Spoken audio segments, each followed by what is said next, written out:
എടവനക്കാട് ഗ്രാമപഞ്ചായത്തിൽ നിലനിൽക്കുന്ന സമൂഹത്തിലെ ഇന്നത്തെ മയക്കുമരുന്ന് ഉപയോഗത്തിന്റെ പിടിയിൽ നിന്ന് രക്ഷപ്പെടാനുള്ള മാർഗം കണ്ടെത്തുന്നതിന് വേണ്ട എന്ന ക്യാപ്ഷൻ മുൻനിർത്തിക്കൊണ്ട് ഫോർത്ത് വേവ് ഫൗണ്ടേഷനും എടവനക്കാട് ഗ്രാമപഞ്ചായത്തിനും ചേർന്നുകൊണ്ട് ജനങ്ങളിലേക്ക് ഇറങ്ങി നടത്തുന്ന പ്രവർത്തനത്തിന്റെ രണ്ടാം ഘട്ടത്തിന്റെ ഭാഗമായി 2025 മാർച്ച് 19 വ്യാഴാഴ്ച രാവിലെ 10:30 സഹകരണ ബാങ്ക് ബേബി മെമ്മോറിയൽ ഹാളിൽ വെച്ച് ലഹരി വിരുദ്ധ ബോധവൽക്കരണ ക്ലാസ് നടത്തുകയുണ്ടായി. ഗ്രാമപഞ്ചായത്ത് പ്രസിഡന്റ് ഹസീന അബ്ദുൽ സലാമിന്റെ അധ്യക്ഷതയിൽ കൂടിയ സംഗമത്തിൽ വൈസ് പ്രസിഡന്റ് VK ഇക്ബാൽ സ്വാഗതം പറയുകയും Njarakkal excise officer Varsha, coastal police sub inspector C Jacob, Njarakkal CI Sasikumar, TB Sabu, KJ Albi, Mujeeb എന്നിവർ സംസാരിക്കുകയും ഫോർത്ത് വേവ് ഫൗണ്ടേഷൻ കാറ്റലിസ്റ്റ് അംഗമായ മഞ്ജു ക്ലാസ് എടുക്കുകയും പ്രവർത്തനം മുന്നോട്ട് കൊണ്ടുപോകുവാൻ കഴിയുന്നവരുടെ ലിസ്റ്റ് തയ്യാറാക്കി പ്രവർത്തനം ആരംഭിക്കുവാനും തീരുമാനിച്ചു.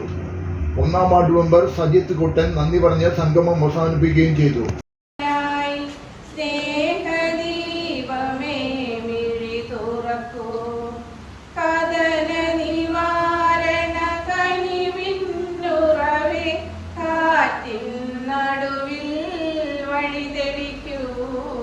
ലോകം മുഴുവൻ സുഖം പകരാനായി സ്നേഹദീപമേ മിഴി തുറക്കൂ.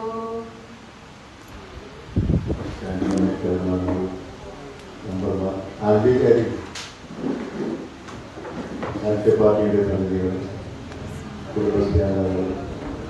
പ്രസിഡന്റ് അസോസിയേഷൻ പ്രതിനിധികൾ, മറ്റ് എന്നെ കേൾക്കുന്ന വളരെ പ്രതീക്ഷയോടെ ഗ്രാമപഞ്ചായത്ത് വിളിച്ചുകൂട്ടിയ ഒരു യോഗമാണ് ഇന്നത്തെ.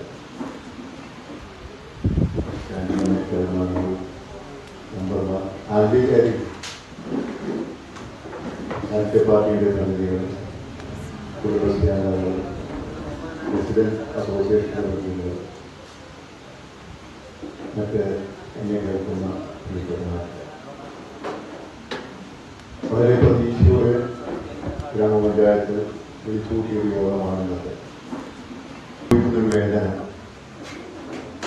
ജനങ്ങൾക്ക് മനസ്സിൽ ഇത്രയേറെ വ്യാപകമായ ഒരു പ്രവണത നമ്മുടെ രാജ്യത്തുണ്ടെന്ന് മനസ്സിലായത് എനിക്ക് തോന്നുന്നു 2025 ജനുവരി 1 അതിനൊരു കാരണം എന്നെനിക്ക് തോന്നുന്നു. ജനുവരി 1 മുതൽ നമ്മുടെ ഈ സംസ്ഥാനത്ത് നടന്നു വരുന്ന കൊലപാതകങ്ങളുടെയും മറ്റു കണക്കുകളെടുത്ത് നോക്കിയാൽ നമ്മൾ ഇന്നലെ വരെ സിനിമകളിൽ കണ്ടതും അല്ലെങ്കിൽ മറ്റ് വിദേശ രാഷ്ട്രങ്ങളിൽ, വികസിത രാഷ്ട്രങ്ങളിൽ കണ്ടിട്ടുള്ള അല്ലെങ്കിൽ കേട്ടിട്ടുള്ള കാര്യങ്ങൾ നമ്മുടെ ഇടയിൽ നടക്കുന്നു എന്നുള്ളതാണ് ഇന്ന് നമുക്ക് മനസ്സിലാക്കാൻ സാധിച്ചത്. ഇതിന് പലപ്പോഴും നമ്മൾ പലരെയും കുറ്റം പറയും. ആരെ കുറ്റം പറഞ്ഞിട്ടും നമുക്ക് കാര്യമില്ല. നമ്മൾ സ്വയം മനസ്സിലാക്കുകയും സ്വയം അതിനുവേണ്ടി പ്രയത്നിക്കുകയും ചെയ്തില്ല എങ്കിൽ അടുത്ത 15 വർഷം കഴിയുമ്പോൾ നമ്മുടെ കേരളത്തിൻ്റെ സ്ഥിതി എന്തായിരിക്കുമെന്നുള്ള ഒരു വസ്തുത നമ്മൾ പഠിക്കേണ്ടതായിട്ടുണ്ട്. ഞങ്ങളുടെയൊക്കെ ചെറുപ്പകാലത്ത് ഞങ്ങളുടെ പ്രായത്തിലുള്ള ആളുകൾ വളർന്നു വന്ന് അവരുടെ കുട്ടികളാണെന്ന് നമ്മുടെ സമൂഹത്തിലുള്ളൂ. പക്ഷേ അന്നത്തെ ആ തലമുറ എത്രയോ നല്ല ആളുകളായിരുന്നെന്ന് പലപ്പോഴും നമ്മൾ ഒറ്റക്കിരുന്ന് ചിന്തിക്കുമ്പോൾ നമുക്ക് മനസ്സിലാവും. 10-100 വീടുകളിൽ മാത്രം മദ്യം കൊണ്ട് മനുഷ്യൻ ബുദ്ധിമുട്ടുന്ന കാലഘട്ടം ഉണ്ടായിരുന്നു. മദ്യം കഴിച്ചുകൊണ്ട് ഒരു കുടുംബം നശിക്കൂ എന്ന് പറയാനും അന്നത്തെ സാഹചര്യം സാധ്യമായിരുന്നില്ല. കാരണം അന്ന് നമുക്ക് കിട്ടുന്ന വിദേശ മദ്യങ്ങളല്ലായിരുന്നു, സാധാരണ കിട്ടുന്ന കള്ള്, നമ്മുടെ നാട്ടിലുണ്ടാക്കുന്ന കള്ളും ചാരായവും ഒക്കെയാണ് അന്ന് ഉപയോഗിച്ചത്. പക്ഷെ അന്നത്തെ ജനങ്ങൾ അത് വളരെ അപൂർവമായിട്ട് മാത്രം ഉപയോഗിച്ചിട്ടുള്ളൂ. കാരണം അത് ഉപയോഗിച്ചു കഴിഞ്ഞാൽ തന്നെ നമുക്കത് പെട്ടെന്ന് മനസ്സിലാക്കാൻ സാധിക്കുകയും ചെയ്യും. നമ്മൾ ചെറുപ്പക്കാർ ഞങ്ങളൊക്കെ വീട്ടിൽ കള്ള് കുടിച്ച് ചെന്നാൽ അപ്പൊ തന്നെ ഞങ്ങളുടെ കാരണന്മാർ ചോദിക്കുക, എന്താണ് നിന്നൊരു മണം എന്ന് ചോദിക്കുമായിരുന്നു. അപ്പൊ അങ്ങനെ ഒരു കാലഘട്ടത്തിൽ ജീവിച്ചുകൊണ്ടായിരിക്കാം നമുക്ക് അത്തരം ഒരു സാഹചര്യത്തിൽ കടന്നു ചെല്ലാൻ പറ്റാതിരിക്കും. പക്ഷെ ഇന്നത്തെ സമൂഹം, നമ്മുടെ മക്കള് എന്തുകൊണ്ട് അങ്ങനെ ആയിപ്പോകുന്നുവെന്ന് നമ്മൾ സംശയിക്കുമ്പോൾ എത്രയോ പരിപാലിച്ചാണ് നമ്മുടെ കുട്ടികളെ വളർത്തിക്കൊണ്ടുവരുന്നത്. നമ്മളൊരു കുടുംബങ്ങളെടുത്ത് പരിശോധിച്ച് നോക്കിയാൽ എത്രയോ പരിപാലിച്ച് നമ്മൾ ആ കുട്ടികളെ കൊണ്ടുനടക്കുന്നു. അപ്പം പലപ്പോഴും സ്കൂളിലൊക്കെ ഞങ്ങളുടെയൊക്കെ സ്കൂളിലാക്കുന്ന കാലത്ത് ആദ്യത്തെ ദിവസം നമ്മളെ കാരണന്മാരുണ്ട് സ്കൂളിലാക്കിയാൽ പിന്നെ ഒറ്റയ്ക്ക് തന്നെ പോയിക്കോളണം. എവിടെയാണെന്ന് വെച്ചാൽ പോയിക്കോളണം, ഏത് പഠിക്കാനും പോയിക്കോളണം. കൂടി വന്നാൽ ഏതെങ്കിലും വീട്ടിൽ കയറി ഒരു പരിപ്പപ്പൊടി പറിക്കും, അല്ലെങ്കിൽ ഒരു കെമിയപ്പൊടി പറിച്ച് തിന്നും. അതിൽ കൂടുതൽ ഒന്നും ആ കാലഘട്ടത്തിൽ ഉണ്ടായില്ല. പക്ഷേ അത് അങ്ങനെ സ്കൂളിൽ പോയി തിരിച്ചു വരും. ഇന്ന് 10ാം ക്ലാസ്സിൽ പഠിക്കുന്ന കുട്ടിയെ പോലും സ്കൂളിൽ കൊണ്ടാക്കുന്നു, തിരിച്ചു കൊണ്ടുവരാൻ പോകും. ചിലപ്പോൾ ഇപ്പം അങ്ങനെ പോണ ആളുകൾ അങ്ങനെ പോയി കൊണ്ടുപോയാക്കും. പക്ഷേ ഈ കുട്ടി സ്കൂളിൽ ചെന്നിട്ട് സ്കൂളിൽ കയറുന്നുണ്ടോ എന്ന് നോക്കാൻ പോലും നമ്മൾ ആരും തയ്യാറില്ല. കുട്ടിയുടെ ഭാവി എങ്ങനെയാണെന്ന് നമ്മൾ സംരക്ഷിക്കാൻ പോലും നമ്മൾ ആരും തയ്യാറില്ല. കുട്ടി വീട്ടിൽ വന്ന് എനിക്ക് സുഖമില്ല എന്ന് പറഞ്ഞ് കിടന്നാൽ അതെന്താണെന്ന് അന്വേഷിക്കാൻ നമ്മുടെ രക്ഷകർത്താക്കൾ ശ്രമിക്കുന്നില്ല എന്നാണ് സത്യം. ആ സത്യത്തിന്റെ വെളിച്ചത്തിലാണ് ഇന്ന് മുഴുവൻ കുട്ടികൾ. അടുത്ത ദിവസം ഞങ്ങൾ ചെറിയൊരു സർവേ നടത്തി നോക്കി. അല്ലാതെ തന്നെ പരീക്ഷണം നടത്തിയ 1ാം വാർഡിലൊക്കെ നമ്മളെ പല ആളുകളും അത് ഈ സന്ദർഭത്തിൽ തന്നെ അതിനുവേണ്ടി പരിശ്രമിച്ച് ഇറങ്ങുകയും ചെയ്തത്. അവരൊക്കെ അങ്ങനെ ഇറങ്ങിയപ്പോൾ അവർക്കൊക്കെ മനസ്സിലാക്കാൻ സാധിച്ചിട്ടുള്ളത് മിക്കവാറും കുടുംബങ്ങളിലെല്ലാം ഉള്ള കുട്ടികളെല്ലാം ഇതിന് അടിമകളായി മാറിക്കഴിഞ്ഞു. ഇതിന് അടിമകളാവാൻ എങ്ങനെയാണ്? നമ്മൾ ഒരു നിമിഷം ഇത് മതി. ഒരു നിമിഷം ഏതെങ്കിലും കഴിയുന്നൊരു കൂൾ ഡ്രിങ്ക്സ് വഴി കഴിച്ചാൽ പോലും നമ്മൾ ഇതിന് അഡിക്റ്റായി മാറുന്ന അവസ്ഥയിലൊക്കെ നമ്മൾ മാറിക്കഴിഞ്ഞു. അത് പല സ്ഥലത്തും നമുക്കറിയാലോ, ചില സ്ഥലത്ത് കൂൾ ഡ്രിങ്ക്സ് വിൽക്കുന്ന കടയിൽ സ്പൂൺ ഉണ്ടല്ലോ, സ്പൂൺ വെള്ളത്തിലിട്ട് നമുക്ക് ഓരോ പ്രാവശ്യം ഓരോരുത്തർക്ക് സ്പൂൺ ഇട്ടൊന്ന് ഇളക്കി തരും. ആ സ്പൂൺ ഇടുന്ന വെള്ളത്തിൽ ഇത് കലർത്തിയിട്ടുണ്ടാവുന്ന പറഞ്ഞത്. ആ സ്പൂണിന്റെ വെള്ളം മതി, ആ സ്പൂണെന്ന് തൽക്കാലം ഇട്ടാൽ മതി നമ്മൾ ഇതിന് അടിമയായി മാറാനായിട്ട്. അങ്ങനെയുള്ള സ്കൂൾ പരിസരം, കോളേജ് പരിസരത്തൊക്കെ അങ്ങനെയുള്ള കടകളൊക്കെ നമുക്ക് ധാരാളമായിട്ടുണ്ട്. മനുഷ്യൻ നമ്മളെല്ലാവർക്കും അറിയില്ല, ആകാശം വെടിഞ്ഞ് വീഴുമെന്ന് പറഞ്ഞാൽ പോലും നമുക്ക് ആർക്കും ഒരു പ്രശ്നമില്ല. ഞാൻ മാത്രം രക്ഷപ്പെടണം, ഞാൻ മാത്രം രക്ഷപ്പെട്ടാൽ ഒരു പ്രശ്നമില്ല, അതിൻ്റെ പേരിൽ എനിക്കൊരു പ്രശ്നമില്ല എന്നുള്ള മട്ടിലാണ് എല്ലാവരും ധാരണയും നടക്കുക. ഇന്ന് മുഴുവൻ ജനങ്ങളും ആ രൂപത്തിലേക്ക് സ്വന്തം കാര്യം മാത്രം നോക്കാം, മറ്റുള്ളവരെ കുറിച്ച് ചിന്തിക്കുന്നില്ല. ഞങ്ങൾ ഇന്ന് ഇപ്പോൾ ഒരുപാട് പേരെ പ്രതീക്ഷിച്ച ഒരു യോഗമാണ്. ഒരുപാട് പേര് വരുമെന്ന് പറയും. കാരണം നമുക്കറിയാം ഈ ഇടവക്കാരുടെ സ്ഥിതി വളരെ ദയനീയമാണ് ഈ രംഗത്ത്.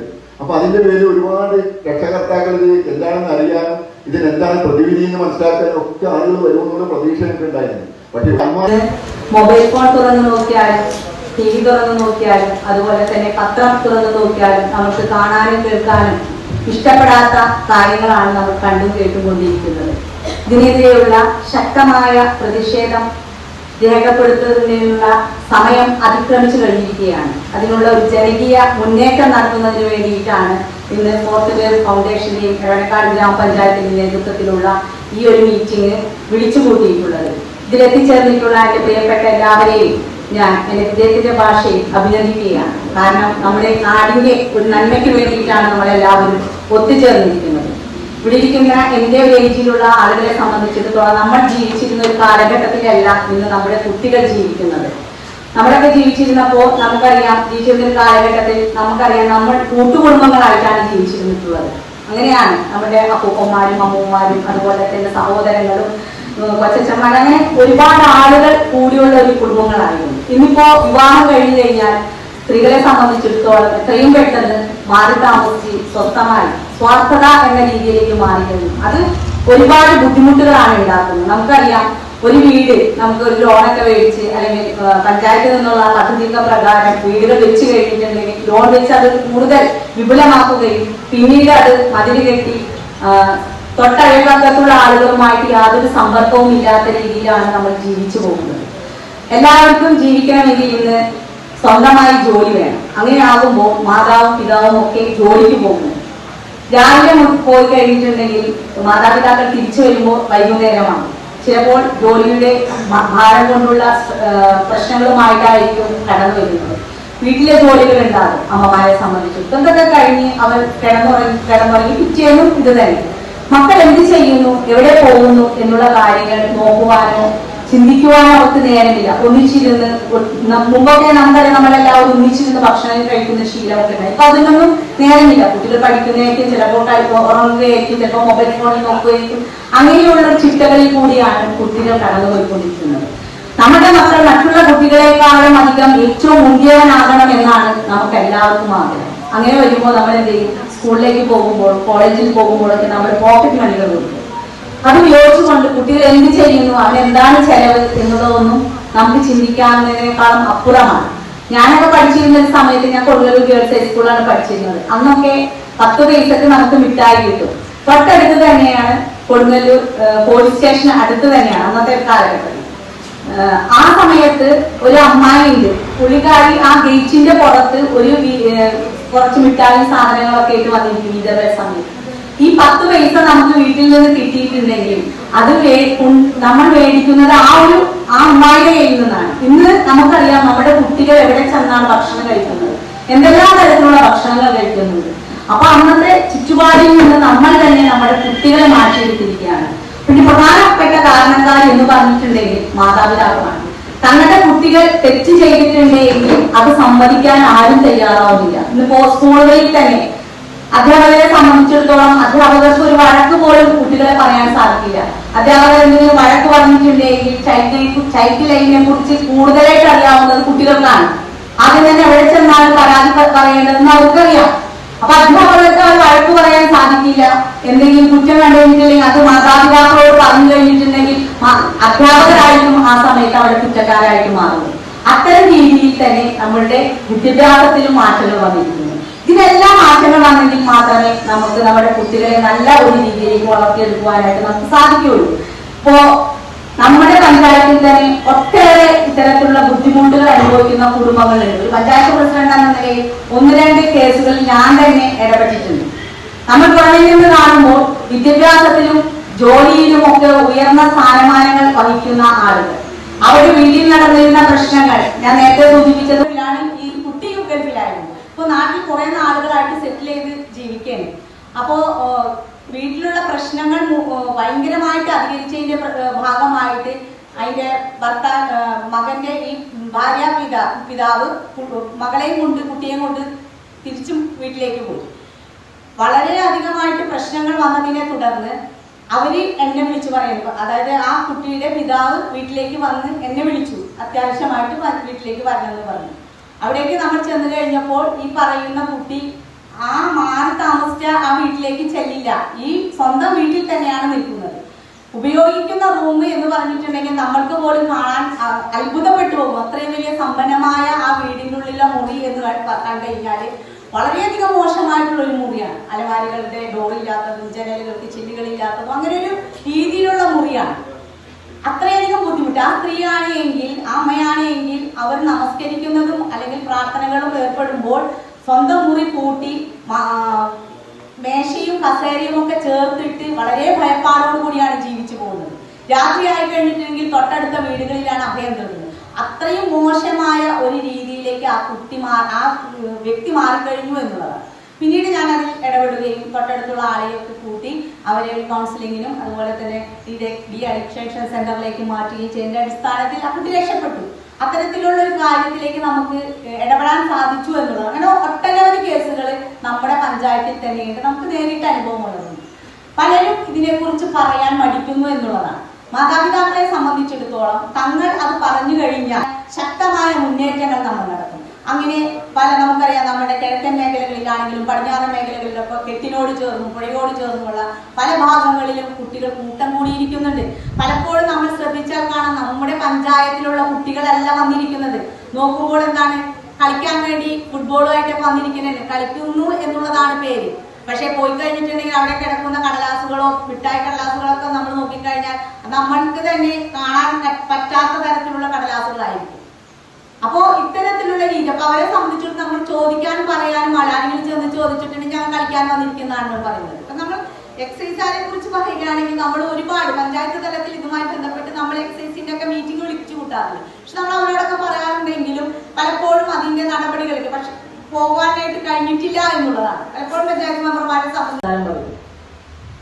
നമ്മൾ എത്തിച്ചേർന്നിരിക്കുന്നതും അല്ലെങ്കിൽ സംസാരിക്കാൻ പോകുന്ന വിഷയവും നമ്മുടെ നാടിനൊക്കെ സന്തോഷം തരുന്നതല്ലെങ്കിൽ പോലും ഇത്രയധികം ആളുകൾ എത്തിച്ചേർന്നല്ലോ എന്ന് നോക്കുമ്പോൾ എനിക്ക് സന്തോഷമുണ്ട്. അതുകൊണ്ട് ഞാൻ സന്തോഷത്തോടെ എത്തിയവർക്ക് നമസ്കാരം പറഞ്ഞു.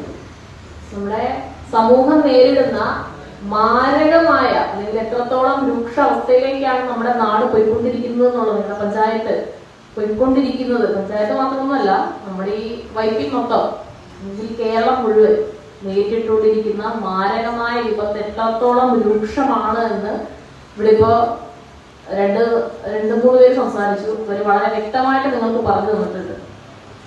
അപ്പോൾ ഓരോ പൗരനും അല്ലെങ്കിൽ ഓരോ വ്യക്തിയും വളരെയധികം കാര്യക്ഷമമായി പ്രവർത്തിച്ചെങ്കിൽ മാത്രമേ, നമ്മുടെ കുടുംബത്തിൽ നിന്ന് തുടങ്ങി വളരെ കാര്യക്ഷമമായി പ്രവർത്തിച്ചെങ്കിൽ മാത്രമേ നമുക്ക് ഇതിന് ഒരു പരിധി വരെയെങ്കിലും ഒരു തടയിടാൻ സാധിക്കുകയുള്ളൂ.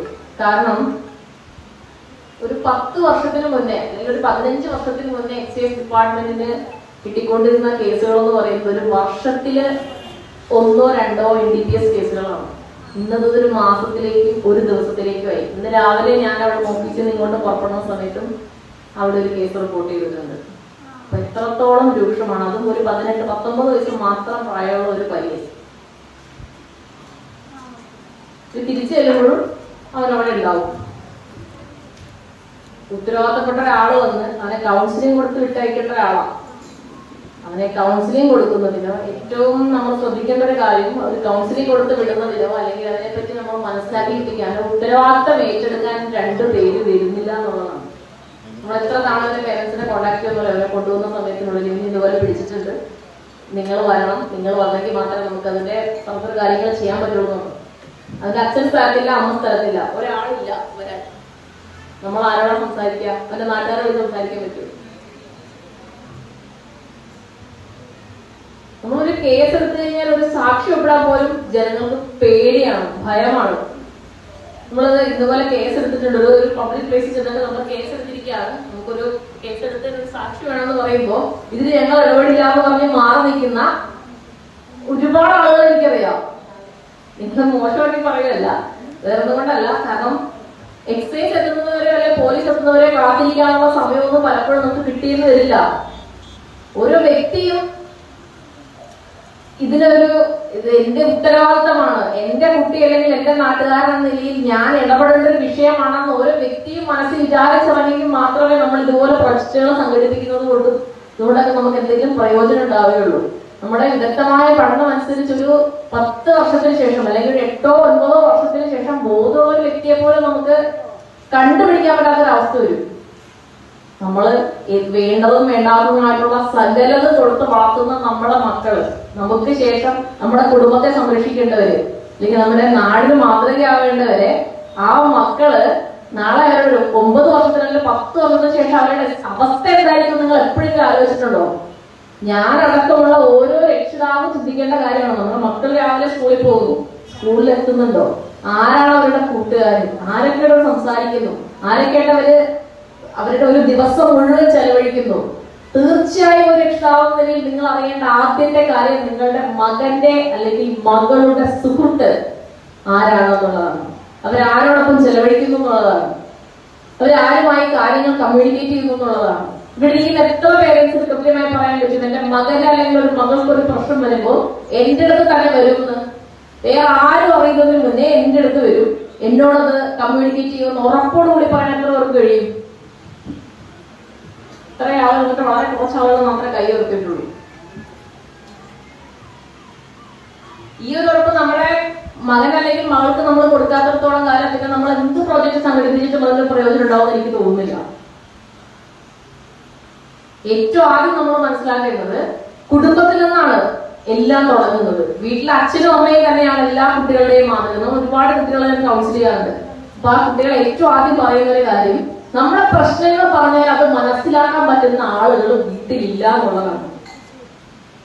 10-12 വയസ്സ് മുതൽ 25-30 വയസ്സുള്ള ആളെയും കൗൺസിൽ ചെയ്തിട്ടുണ്ട്. അപ്പൊ ഒരു 20 വയസ്സിന് താഴെയുള്ള കുട്ടികൾ പറയുന്ന കാര്യമാണ്, കാരണം ഞാൻ എന്റെ പ്രശ്നങ്ങൾ പറഞ്ഞു കഴിഞ്ഞാൽ അത് മനസ്സിലാക്കാൻ പറ്റുന്ന, എന്റെ കാര്യങ്ങൾ എങ്ങനെയാണെന്ന് പറഞ്ഞാൽ അത് മനസ്സിലാക്കാൻ പറ്റുന്ന ഒരാൾ എന്റെ വീട്ടിലില്ല. പിന്നെ എനിക്ക് കമ്മ്യൂണിക്കേറ്റ് ചെയ്യാൻ പറ്റുന്ന എന്റെ കൂട്ടുകാരോടാണ്. പിന്നെ എനിക്ക് കൂട്ടുകാരൻ അതിനുള്ള പ്രതിവിധികൾ പറഞ്ഞു തരികയാണ്. സ്വന്തം വീട്ടിൽ കേൾക്കാൻ പറ്റാത്ത, സ്വന്തം മക്കളുടെ പ്രശ്നം കേൾക്കാൻ പറ്റാത്ത നമ്മൾ എങ്ങനെയാണ് ഒരു സമൂഹത്തിന്റെ പ്രശ്നം കേൾക്കാൻ പറ്റുന്നത്? നമുക്ക് തീർച്ചയായും നമ്മുടെ മക്കളെ ഇതിൽ നിന്ന് രക്ഷിച്ചെടുക്കുക എന്നുള്ളത് ഏറ്റവും ആദ്യം, പോലീസിന്റെ എക്സൈസിന്റെ മാത്രം ഉത്തരവാദിത്തമല്ല, നമുക്ക് ഉത്തരവാദിത്തം എന്ന് പറയുന്നില്ല, ഏറ്റവും ആദ്യത്തെ ഉത്തരവാദിത്തം ഒരു രക്ഷിതാവ് നിലയിൽ നമ്മളുടെ തന്നെയാണ്. ആ ഉത്തരവാദിത്തം നമുക്ക് ഒരിക്കലും ഒഴിഞ്ഞു മാറാനും കഴിയില്ല. ഇതിന്റെ തന്നെയല്ല, ഏത് തരത്തിൽ ഇപ്പൊ സ്കൂളിലായാലും കോളേജിലായാലും എന്ത് പ്രശ്നം ഉണ്ടായാലും വന്നത് നമ്മളോട് കമ്മ്യൂണിക്കേറ്റ് ചെയ്യാനുള്ള ആ ഒരു മനസ്സവർക്ക് ഉണ്ടാക്കിയെടുക്കുക. എന്ത് കാര്യം ഉണ്ടായാലും എനിക്ക് ചെന്ന് പറയാൻ ആളുകൾ ഉണ്ട് എന്നൊരു തോന്നൽ ഒരു കുട്ടിക്ക് ഒരു വ്യക്തിക്ക് ഉണ്ടാവുകയാണെങ്കിൽ പിന്നീട് അവർ ഈ പറയുന്ന പോലെ എന്ത് കാര്യം പ്രോജക്റ്റ് സൂചിപ്പിച്ച പോലെ ഈ ഒരു കാര്യം വന്നു കഴിയുമ്പോൾ അവരോട് ആർജവത്തോടു കൂടി നോ പറയാനുള്ള ഒരു ശക്തി അവനുണ്ടാവും, അല്ലെങ്കിൽ അവൾക്കുണ്ട്. അവനെന്ന് ഞാൻ പറയുന്നിടത്ത് എല്ലാം അവളൊന്നും കൂടി ചേർക്കണം. കാരണം പെൺകുട്ടികൾ വളരെ സജീവമാണ്. നമുക്ക് റിപ്പോർട്ട് ചെയ്യുന്ന കേസുകളിൽ ഒട്ടനവധി പെൺകുട്ടികളും ഉണ്ട്. പ്രായഭേദമല്ലേ, 13-14 വയസ്സുള്ള കുട്ടികളുടെ കേസുകൾ നമുക്കുണ്ട്. ഇവരുടെ പേരിൽ നമുക്ക് കേസ് എടുക്കുന്നതിനും ഇവരുടെ മറ്റു നടപടികളിലേക്ക് നേരിടുന്നതിനും ഒരുപാട് പരിമിതികളും ഉണ്ട്. നമ്മളിപ്പോ സ്കൂളിൽ ഇതുപോലെ കേസ് റിപ്പോർട്ട് ചെയ്യുന്നത് യൂണിഫോമിൽ ചെന്നാലും നമുക്ക് നമ്മുടെ വാഹനത്തിൽ പോലും കൊണ്ടുവരാൻ പറ്റാത്ത അവസ്ഥയുണ്ട്. നമ്മുടെ സ്വന്തം വാഹനം നമ്മൾ പലപ്പോഴും ഒരു ഓഫീസിൽ കൂട്ടിക്കൊണ്ടുവരുന്നത്. പിന്നെ ആദ്യം സൂചിപ്പിച്ച പോലെ ബാലാവകാശ കമ്മീഷനും മറ്റ് മനുഷ്യാവകാശ കമ്മീഷനും എല്ലാം ഇടപെടും. ഇതെല്ലാം നേരെ തിരിയും. കാരണം നമ്മൾ കേസെടുത്തതും ഇവരെ മാനസികമായി പീഡിപ്പിച്ചതെന്ന് മാത്രമാവും. ഒരു പേരൊക്കെ സംഭവിച്ചില്ല എന്റെ മകൻ അല്ലെങ്കിൽ മകൾ ഇത് ഉപയോഗിക്കുന്നുണ്ടെന്നുള്ള കാര്യം. രാവിലെ ഞാൻ വിളിച്ച ആ പയ്യന്റെ അടുത്ത് അവന്റെ അമ്മയോട് സംസാരിച്ചത് ഞാനാ. ഓഫീസിൽ കേസ് പിടിച്ചു കഴിഞ്ഞപ്പോഴേക്കും എന്റെ അമ്മ സമ്മതിക്കുന്നില്ല, അവനിത് ഉപയോഗിക്കുന്നില്ല എന്നാ പറയാൻ. അവൻ തന്നെ സമ്മതിക്കുന്നത് 3 വർഷമായിട്ട് അവൻ ഉപയോഗിക്കുന്നുണ്ടോന്ന്. അത് സമ്മതിച്ചില്ല. നമ്മളെ വിശ്വസിക്കണം. പക്ഷെ ആ വിശ്വാസം ഒരിക്കലും എന്തും ചെയ്യാൻ ബാക്കിയുള്ളവര് നമ്മുടെ പരിമിതികൾ പറയല്ല, ഇത് സത്യാവസ്ഥ നമ്മൾ അറിയിക്കാൻ വേണ്ടി പറയാണ്. ഒരാൾ കൊണ്ടുകൂട്ടി പോകും, മറ്റേതെങ്കിലും അതർ ബ്രിട്ടീഷുണ്ടെങ്കിൽ അതിനൊരാൾ പോകും. പിന്നെ ഇവിടെ രാവിലെ ഞങ്ങൾ 2 വനിതാ ജീവനക്കാർ മാത്രമാണ് നമ്മുടെ ഓഫീസിലുള്ളത്. ഒരാൾ അവിടെ പാറാവുക നിൽക്കുകയാണ്, ബാക്കി ഇന്നൊരാളുള്ളത് ഞാൻ. നമ്മുടെ ഇൻസ്പെക്ടർ ട്രാൻസ്ഫറായി പോയിട്ട് 3 മാസം കഴിഞ്ഞു, പുതിയ ആളെത്തിയിട്ടില്ല. വളരെയധികം അംഗസംഖ്യയിൽ പരിമിതി നേടുന്ന ഒരു നേരിട്ടുകൊണ്ടിരിക്കുന്ന ഒരു സ്ഥലമാണ് നമ്മുടെ എക്സൈസിന്റെ റേഞ്ച് ഓഫീസർ എന്ന് പറയുന്നത്. അതിന്റെ വൈപ്പിൽ മുതൽ മറ്റും വരെ ഇങ്ങനെ നീണ്ടു കിടക്കണം. നമ്മൾ വൈപ്പിൽ ഒരു കേസ് എടുക്കുന്ന സമയത്തായിരിക്കും നമുക്ക് മുൻപത്ത് ഒരു കേസ് ഇൻഫർമേഷൻ വിളിച്ച ആൾ പറയുന്നത്. നമ്മൾ അവിടെ നിങ്ങളുടെ ഓടി എത്ര സമയം കൊണ്ട് നിങ്ങൾ വിളിച്ച സമയത്ത് എത്തിയില്ല എന്ന് പറയും. നമ്മുടെ അവസ്ഥ ഇതാണ്. എന്ന് കരുതി നമ്മളുടെ അംഗബലം വളരെ കുറവായതുകൊണ്ട് നമുക്ക് ഈ കാര്യത്തിൽ ചെയ്യാൻ പറ്റില്ല. എടവനക്കാട് ഭാഗത്തു നിന്നും മറ്റു സ്ഥലങ്ങളിൽ നിന്നും ഒക്കെ എടുത്തിട്ടുള്ള കേസുകളുടെ ഡീറ്റെയിൽസ് കൃത്യമായിട്ട് എനിക്കറിയാം. ആർക്കെങ്കിലും അറിയണമെങ്കിൽ കൃത്യമായിട്ട് ചോദിച്ചാൽ മതി. ആരാണ് ഏതാണ് കൃത്യമായിട്ട് ഞാൻ പറഞ്ഞുതരാം. ഫുൾ ഡീറ്റെയിൽസ് എന്റെ അടുത്തുണ്ട്. ഭാരവാഹികളെ, പ്രിയപ്പെട്ട നാട്ടുകാരെ, ഞാൻ പോസ്റ്റൽ പോലീസിൽ എൻ്റെ പേര് ജേക്കബ് എന്നാണ്. പോസ്റ്റൽ പോലീസിൽ നിന്നാണ് വന്നിരിക്കുന്നത്. ഇവിടെ ഒരു ബീറ്റ് ഓഫീസർ ഉണ്ടായിരുന്ന അദ്ദേഹമാണ് ഇത് കൈകാര്യം ചെയ്യാമെന്ന് പറഞ്ഞിരുന്നത്. അദ്ദേഹത്തിൻ്റെ ഒരു പ്രത്യേക സാഹചര്യത്തിൽ ഇവിടെ വരാൻ പറ്റാത്ത ഒരു സാഹചര്യമായതുകൊണ്ടാണ് ഞാൻ വന്നത്. നമ്മൾ പോസ്റ്റൽ പോലീസ് എന്ന് പറഞ്ഞാൽ 30 ബീറ്റുകൾ തീരദേശത്ത് ചെയ്യുന്നുണ്ട്. അത് ചെല്ലാനം മുതൽ മുനമ്പം വരെയുള്ള സ്ഥലത്ത് ഓരോ ബീറ്റ് ഓഫീസർമാരെ വെച്ച് ചെയ്യുന്നുണ്ട്. നമ്മൾ ഏറ്റവും കൂടുതൽ നേരിടുന്ന വെല്ലുവിളി എന്ന് പറഞ്ഞാൽ ഈ മയക്കുമരുന്നിൻ്റെ ഉപയോഗം യുവാക്കളിൽ ഉണ്ടായിട്ട് തീരദേശങ്ങളെ കേന്ദ്രീകരിച്ചാണ് ഇതിൻ്റെ വിപണനം നടക്കുന്നത്. അപ്പോൾ നമ്മൾ ഓരോ ബീറ്റ് ഓഫീസറും ഓരോ വീട്ടിൽ അല്ലെങ്കിൽ ഓരോ ആളുകളോ ഇതിന് തിരക്കുകയാണ്. ആരും ഇതിൻ്റെ വിവരം പറഞ്ഞു കൊടുക്കാനായിട്ട് അവർക്ക് പേടിയാണ്. ഈ പേടി എന്നുള്ളത് നമുക്ക് പേടിക്കുന്ന ഒന്നാമത്തെ കാര്യം എന്ന് പറഞ്ഞാൽ ഈ അവരെന്തെങ്കിലും ചെയ്യുമോ എന്നൊക്കെ ഉള്ളതാണ്. പക്ഷെ അത് ചെയ്യാതിരിക്കാനുള്ള എല്ലാ മുൻകരുതലുകളും പോലീസ് സ്വീകരിക്കാറുണ്ട്. കാര്യം അത് ആരും അറിയത്തില്ല. വിവരങ്ങളൊക്കെ തന്നാൽ ആരും അറിയാത്ത വിധത്തിൽ ചെയ്യാവുന്ന ഒരു പോലീസിൻ്റെ ഒരു ആപ്പുണ്ട്. ആപ്പിൻ്റെ പേരാണ്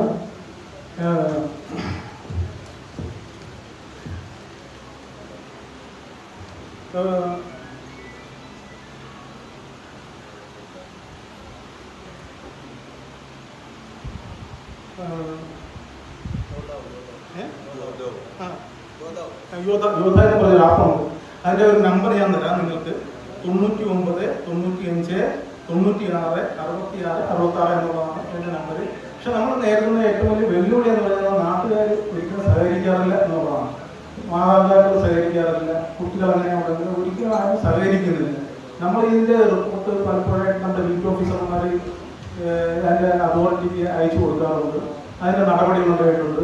നമ്മൾ ഇപ്പോൾ ഈ പോസ്റ്റൽ പോലീസും എക്സൈസും കൂടി ജോയിൻ്റ് ആയിട്ടുള്ള പല റെയ്ഡുകൾ നടത്തിയിട്ടുണ്ട്. അതിൽ നിന്ന് കുറേ അതിൻ്റെ ഫലങ്ങൾ ഉണ്ടായിട്ടുണ്ട്.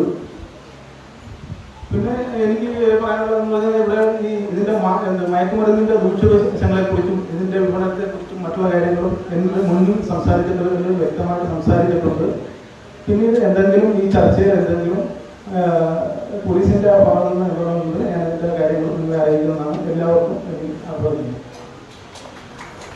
ഗ്രാമപഞ്ചായത്തിൻ്റെ പ്രസിഡന്റ്, അതുപോലെ തന്നെ വൈസ് പ്രസിഡന്റ്, നമുക്ക് സ്വാഗതം ആശംസിച്ച VK ഇക്ബാൽ, ഇവിടെ സംസാരിച്ച എക്സൈസിലെയും പോലീസിലെയും ഉദ്യോഗസ്ഥന്മാരെ, അതുപോലെ ഫോർത്ത് വേ ഫൗണ്ടേഷൻ്റെ മഞ്ജു മേഡം, ഇവിടെ സന്നിഹിതരായിട്ടുള്ള പഞ്ചായത്ത് മെമ്പർമാരെ, മറ്റു സാമൂഹ്യ പ്രവർത്തകരെ, അംഗൻവാടിയുടെയും അതുപോലെ തന്നെ ആശാ വർക്കർമാരെ, മറ്റ് സഹോദരി സഹോദരന്മാരെ, നമുക്കറിയാം നമ്മുടെ വീടിനെയും നാടിനെയും ഈ സമൂഹത്തെ തന്നെയും മാത്രമല്ല വിദ്യാലയത്തെയും എല്ലാം പ്രതികൂലമായി ഇന്ന് ഞെട്ടിപ്പിക്കുന്ന വാർത്തയുമായി ലഹരി ഇന്ന് നാടിൻ്റെ ശാപമായി മാറിക്കൊണ്ടിരിക്കുകയാണ്. അത് വീടുകളുടെയും നമ്മുടെ സമൂഹത്തിൻ്റെയും വിദ്യാലയത്തിൻ്റെയും എല്ലാം അവിടുത്തെ സ്വൈര്യ ജീവിതം തടസ്സപ്പെടുത്തിക്കൊണ്ടിരിക്കുന്ന ഇപ്പോൾ ഈ ഒരു സ്റ്റേജ്, ഈ ഒരു ഹാള് നിറഞ്ഞിരിക്കുക. അപ്പോൾ പങ്കാളിത്തമായി കൂടി 100% ഉറപ്പിച്ച് പറയാം, ഈ ഇരിക്കുന്ന എണ്ണത്തേക്കാൾ ഉപരി ഇതുപയോഗിക്കുന്ന മക്കൾ നമ്മളുടെ ഇടപെടാറുണ്ട്. ഇപ്പോൾ എക്സൈസ് അവരുടെ പരിമിതികൾ പറഞ്ഞു, പോലീസുകാരെ വിളിക്കുമ്പോൾ അവരും പറയാറുണ്ട് നമ്മളോട് ആളില്ല, കുറച്ച് കഴിഞ്ഞ് വരാം. ഇപ്പോൾ ഇന്നത്തെ കാലത്ത് ഈ കുട്ടികൾ നമ്മൾ ഒരിക്കലും ഒറ്റക്കൊന്ന് ചെന്ന് ചോദ്യം ചെയ്യാനൊക്കെ പോകരുത്. ഒരു കൂട്ടം ആളുകൾ വേണം. ഇപ്പോൾ ബീച്ച് ഏരിയകളൊക്കെ വെച്ചാൽ ടൂറിസമാണ്, സകലയിടത്തുനിന്നും ആളുകൾ വരും. ഒരു പരിധി കഴിഞ്ഞപ്പോൾ ഞങ്ങളുടെ ഏരിയയിലൊക്കെ ഓരോ വീട്ടിൽ നിന്ന് ഓരോരുത്തർ എന്നുള്ള നിലയിലേക്ക് പിള്ളേർ വരികയാണ്. ഇപ്പോൾ എല്ലാവരും പറഞ്ഞു ഇവരുപയോഗിക്കുന്നു, അഡിക്റ്റാണ്, കഞ്ചാവാണ്, എന്തുട്ടാണ്. ഇതിൽ ഇപ്പോൾ ഉപയോഗിക്കുന്ന 10 വയസ്സ് മുതൽ 20 വയസ്സുള്ള കുട്ടികൾ അവരറിയാതെയാണ് ഈ ലഹരിയിൽപ്പെട്ടതെന്ന് ആർക്കെങ്കിലും അറിയും? അറിയോ? ഇപ്പോൾ കഞ്ചാവ് വെച്ചിരുന്നു 10-15 വർഷം മുമ്പ് വരെ പിടിച്ചാൽ കൊടുത്തിട്ടുണ്ട്. അതുപോലെ അറിഞ്ഞുകൊണ്ട് ഉപയോഗിക്കുന്ന സംഭവങ്ങളല്ല ഇന്നുള്ളത്. ഒരു കൂട്ടുകാരൻ അല്ലെങ്കിൽ കൂട്ടുകാരി വീട്ടിൽ പോകണം, ഗെറ്റ് ടുഗദർ കാര്യങ്ങൾ, ഒരു ജ്യൂസ് കൊടുത്താൽ മതി, രണ്ടാമത് കൊടുത്താൽ മതി, മൂന്നാമത് ഇങ്ങനെ പോകും. ഇപ്പോൾ പല ആളുകളും മക്കളെ കുറിച്ച് പറയാൻ ബുദ്ധിമുട്ടാണ്. വെറുതെ നിങ്ങളൊന്ന് പെട്ടെന്ന് മെമ്പർമാർ ചേട്ടനുണ്ട്, സാബു ചേട്ടനുണ്ട്, നിങ്ങളുടെ വാർഡുകളിൽ നിങ്ങൾക്കറിയാൻ പറ്റും ചില പ്രശ്നക്കാരാണ്. പക്ഷെ വീട്ടുകാർ സമ്മതിക്കില്ല, ഒന്ന് ഓടി വീട്ടിൽ കയറാം. പല വീടുകളിലും ഡോറുണ്ടാവില്ല, ബാത്റൂമിന്റെ ഡോറുണ്ടാവില്ല, പലതും അടിച്ച് പൊളിച്ചിട്ടേക്കുന്ന അവസ്ഥയാണ്. ഇതൊക്കെ മനസ്സിലാക്കണം. കൈവിട്ടു പോയി എന്ന് 100% പറയാൻ പറ്റും. അതേപോലെ ഇപ്പോ അമേരിക്ക നമുക്കൊരു യുദ്ധം ചെയ്യാൻ പോകും, സൈനികര് അവര് ഇവരൊക്കെ അമേരിക്ക വിചാരിക്കാണ് കുറച്ചങ്ങനെ ലഹരി അങ്ങോട്ട് കൊണ്ടുപോയി ഇന്ത്യയിലേക്ക് കൊടുക്കാം, കേരളത്തിലേക്ക് കൊടുക്കാം. നമ്മുടെ മക്കള് നമ്മളെ കുഞ്ഞല്ലേ, പെങ്ങളൊന്നുണ്ട, കുഞ്ഞി പെൺകുട്ടികളാണെന്നല്ല, അമ്മമാരെന്നല്ല, ഒന്നുമില്ല, പെണ്ണ്. അത്രത്തോളം അവരങ്ങോട്ട് കൺട്രോൾ ചെയ്യുന്ന സ്ഥാനമുള്ളൂ. നല്ല മക്കളാണെല്ലാവരും. ഇതില്ലാത്ത സമയത്ത് അതിവിനയുള്ള പവർ, ഭയങ്കര റെസ്പെക്റ്റും കാര്യങ്ങളാണ്. ഇപ്പോ ഈ ഇരിക്കുന്ന ആളുകൾ പലരും എനിക്കറിയാം. ഇപ്പൊ സുനീൽ ഖാൻ അറിയാം, അവരെ മക്കളെ എനിക്കറിയാം. അതെന്തുകൊണ്ടാ? ഇപ്പൊ എനിക്കൊരു കടയുണ്ട്, അവിടെ വരുമ്പോ മക്കളെ കൊണ്ടുവരും.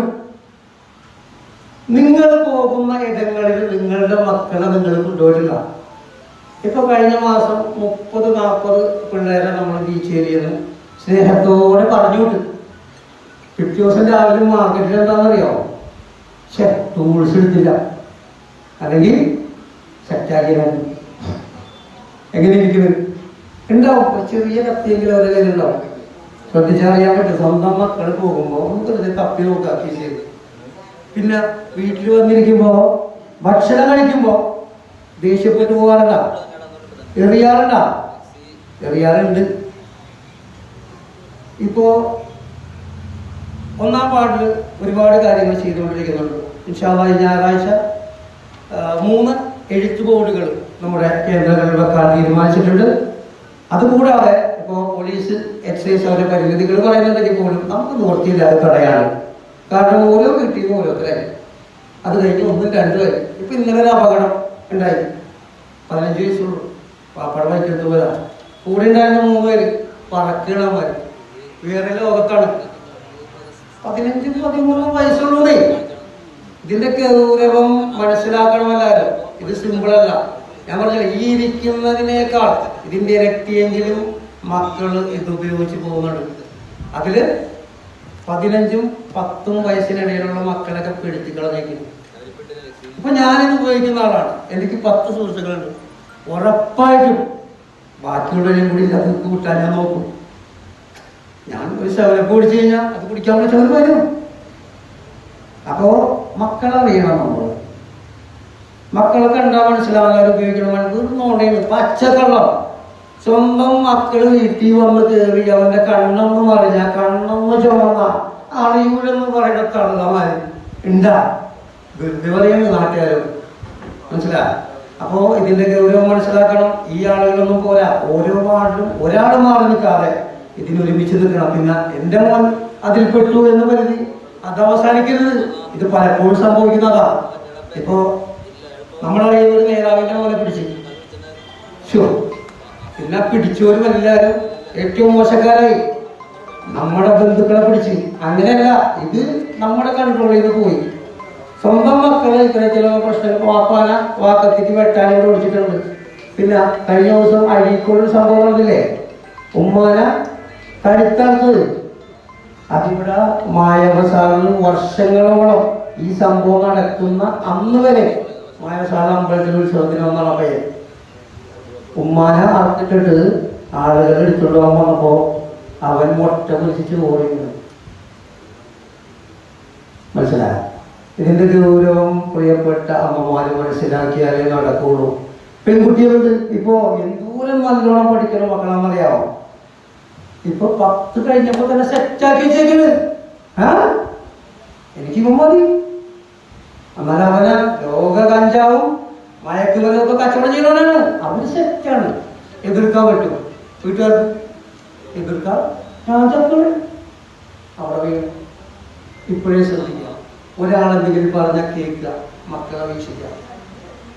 ഒരാളും വന്നിട്ട് നിങ്ങളുടെ മക്കൾ നശിച്ചാണെന്ന് പറയുമോ? എന്തെങ്കിലും കാണുമ്പോഴല്ലേ? ഞാൻ പറഞ്ഞതാണ്, നമ്മുടെ കൂടെ കൂട്ടുക. ഇപ്പൊ ഈ നമ്മൾ കണ്ട 30, 40, 50 മക്കളില് ഒരു 10 പേരെ നമ്മളറിയുള്ളൂ. ബാക്കി 40 പേരെ അറിയില്ല. അത് കഴിഞ്ഞപ്പോ എക്സൈസിൽ പിടിച്ചു കൊടുക്കുമ്പോ എടാ എന്റെ മോനായിരുന്നു ഒരു വാക്കിനോട് പറയാനില്ലേ? നിങ്ങൾക്ക് എന്താ മടിയാണ് മക്കളെ കുട്ടികളൊക്കെ? മക്കളെ കൊണ്ട് നടക്കണം. നിങ്ങളുടെ മക്കളാണെന്ന് നിങ്ങളുടെ എല്ലാവരും അറിയണം. മറച്ചു വെക്കരുത്. ചേർന്ന് നടത്തുന്ന ലഹരി വിരുദ്ധ പരിപാടിയിലെ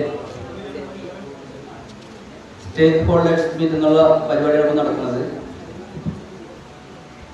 നമ്മുടെ കുടുംബശ്രീ അംഗങ്ങൾ, കുടുംബശ്രീയിൽ തന്നെ എല്ലാ കുടുംബശ്രീയിലെയും ആരോഗ്യ വളണ്ടിയർമാര്, അതുപോലെ റെസിഡൻസ് അസോസിയേഷൻ ഭാരവാഹികള്, ആശാവർക്കർമാര്, അംഗൻവാടി ടീച്ചർമാര് തുടങ്ങിയുള്ള മറ്റു സംഘടനാ പ്രതിനിധികൾ എല്ലാവരെയും ഉൾക്കൊള്ളിച്ചുള്ള സ്റ്റേക്ക് ഹോൾഡർ മീറ്റ് എന്നുള്ള പരിപാടിയാണ് നടക്കുന്നത്.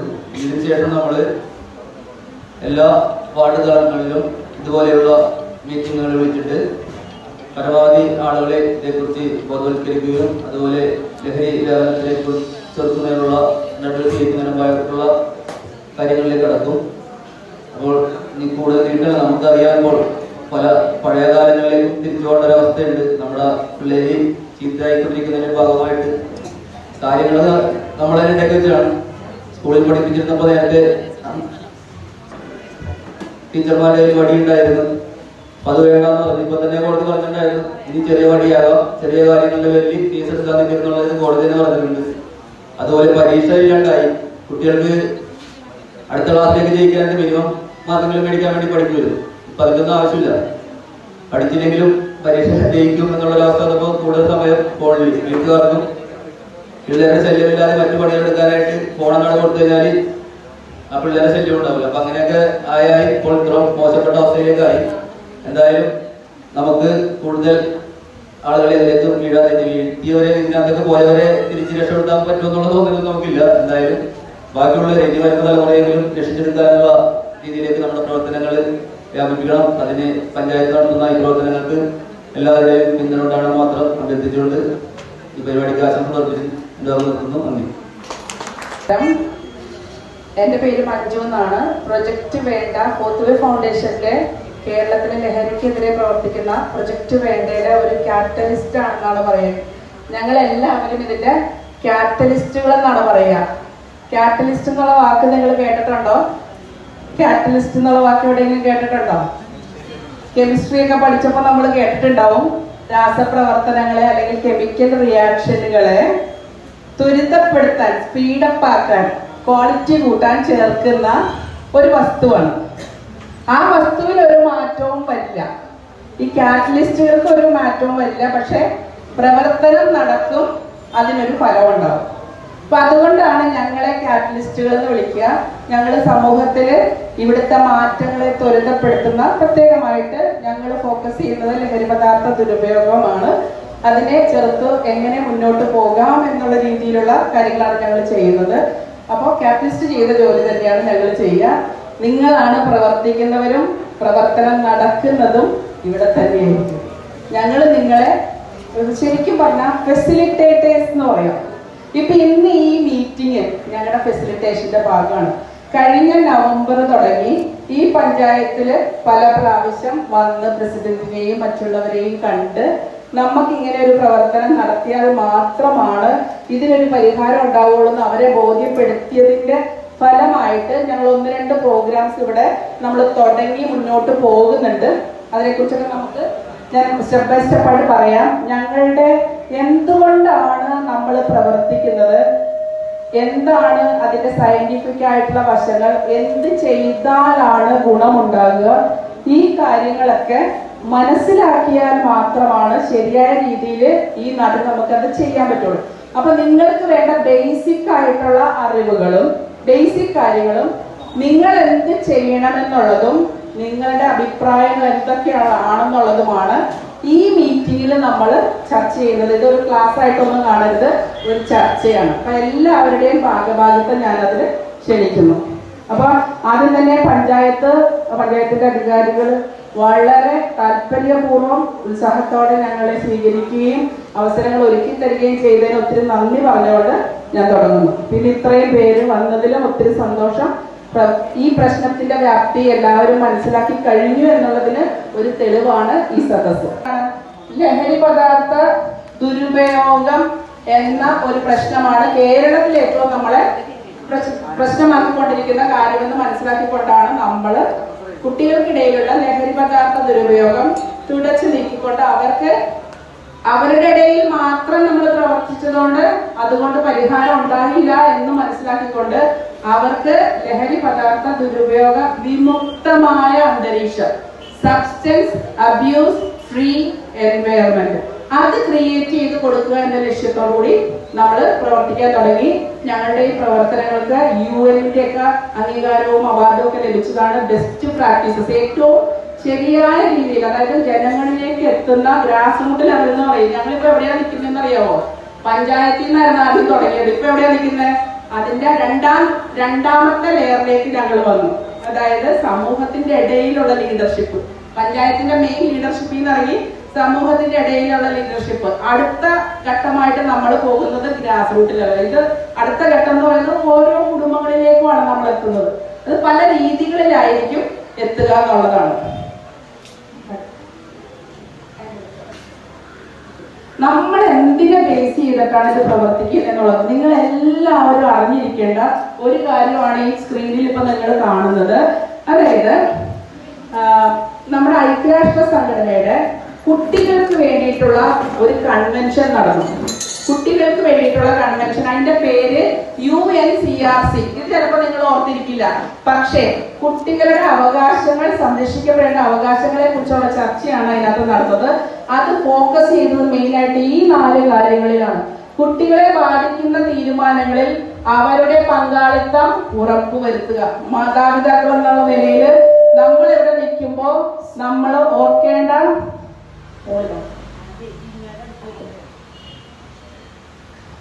മാതാപിതാക്കള് എന്ന നിലയിൽ നമ്മളിവിടെ നിൽക്കുമ്പോൾ നമ്മൾ ഓർക്കേണ്ട ഒരു കാര്യം എന്താണ്? നമ്മളിത് ചെയ്യുന്നവരാണോ? നമുക്കറിയാം കുറെ നാളുകളായിട്ട്, തലമുറകളായിട്ട് നമ്മൾ എന്താണ് ഫോളോ ചെയ്ത് വരുന്നത്? കുട്ടികളുടെ അവകാശം, അവരുടെ ആ ഒരു തീരുമാനങ്ങൾ എടുക്കാനുള്ള അവകാശം നമ്മൾ അനുവദിച്ചു കൊടുക്കുന്നുണ്ടോ എന്ന് നമ്മൾ ആലോചിക്കണം. നമ്മുടെ തീരുമാനങ്ങൾ പലപ്പോഴും കുട്ടികളുടെ മേലിൽ അടിച്ചേൽപ്പിക്കുകയാണ് ചെയ്യുക. അപ്പൊ അത് അവരുടെ അവകാശമാണെന്നുള്ള തിരിച്ചറിവാണ് ആദ്യം മാതാപിതാക്കളായ നമുക്ക് വേണ്ടത്. ഈ വക കാര്യങ്ങളിലൊക്കെ നമുക്ക് തെറ്റായ രീതിയിൽ സംഭവിച്ചു പോയത് കൊണ്ടാണ് ഇപ്പോഴുള്ള ഈ വലിയ മാറ്റങ്ങൾ വന്നിരിക്കുന്നതെന്നുള്ളത് മനസ്സിലാക്കണമെങ്കിൽ പഠനങ്ങൾ ശ്രദ്ധിക്കണം. ഇപ്പം നേരിട്ടുകൊണ്ടിരിക്കുന്നത് ഒരു ഉദാഹരണം ഞാൻ പറഞ്ഞുതരാം. നമ്മുടെ വീടുകളിൽ, എല്ലാ വീടുകളിലും തന്നെ നടക്കുന്ന ഒരു ചൂഷണം ഞാൻ പറഞ്ഞുതരാം. നമ്മൾ പറയും കുട്ടികളോട് നമ്മൾ ദേഷ്യപ്പെടും. അതിന് കാരണം എന്താ പറയാ കുട്ടികളോട് ദേഷ്യപ്പെടുന്നതിന്? നമുക്ക് ടെൻഷൻ വന്നപ്പോ കുട്ടികളോടല്ലേ ശരി, ആനന്ദം മിണ്ടാത്ത അങ്ങനെയല്ലേ? ടെൻഷൻ വന്നപ്പോ വഴക്ക് പറഞ്ഞു പോയതാന്ന് പറയാത്ത ആരെങ്കിലും ഇരിപ്പുണ്ടെങ്കിൽ ഒന്ന് കൈവക്കണം. ഇതുവരെ എനിക്ക് ടെൻഷൻ വന്നിട്ട് ഞാൻ കുട്ടികളെ വഴക്ക് പറഞ്ഞിട്ടില്ല എന്നുള്ള ഒരാളോട് ഉണ്ടെങ്കിൽ ഞാൻ ഉൾപ്പെടെയുള്ള ആൾക്കാരുടെ കാര്യമാണ് പറയണത്. ഞാനും നമ്മൾ ആരുമില്ല. അത് കാരണം എന്താണ്? നമുക്ക് ദേഷ്യം വരുമ്പോ അവരുടെ പുറത്തേക്ക് പ്രകടിപ്പിക്കുന്നതിന് അവർക്ക് പ്രതികരിക്കാൻ പറ്റില്ല അല്ലെ? അവര് കുഞ്ഞുങ്ങളായതുകൊണ്ട്, നമ്മളുടെ കീഴിൽ വളരുന്നവരായതുകൊണ്ട് അവർക്ക് പ്രതികരിക്കാൻ പറ്റില്ല. നമ്മുടെ ദേഷ്യം ഏതെങ്കിലും ഒരു പോലീസ് ഉദ്യോഗസ്ഥനോട് നമ്മൾ കാണിക്കുവോ? സമൂഹത്തിലുള്ള ഒരു പോലീസ് ഉദ്യോഗസ്ഥൻ അല്ലെങ്കിൽ അതുപോലെ നമ്മളോട് തിരിച്ചു പെരുമാറാൻ കഴിവുള്ള ആരോടെങ്കിലും പോയിട്ട് നമ്മുടെ ഈ ദേഷ്യം നമ്മൾ പ്രകടിപ്പിക്കുമോ?